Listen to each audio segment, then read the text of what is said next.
請找出餘數。Find the remainder。第一步，因為2乘 x 減3係因數，代入3除以2令 h(x) 等於0。Step 1. Since 2 times x minus 3 is a factor, substitute 3 halves into h of x so it equals 0。第二步，計算3除以2嘅3次方同6次方。Step 2. Compute 3 halves cubed equals 27 over 8, and 3 halves to the 6th equals 729 over 64。第三步，將計算得來的數值代入等式中。Step 3. Substitute the computed values into the equation。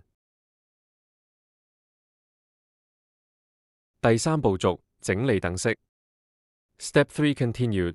Rearrange the equation。第四步，用餘式定理檢驗當一個特定值帶入時 h(x) 嘅結果。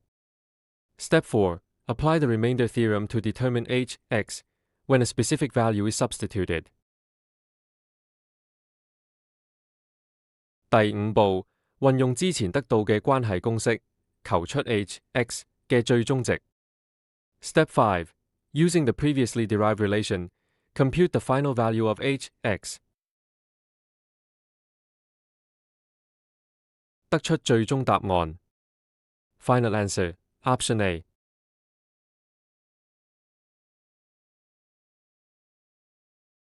多謝收睇，歡迎留言同訂閱以獲取更多內容。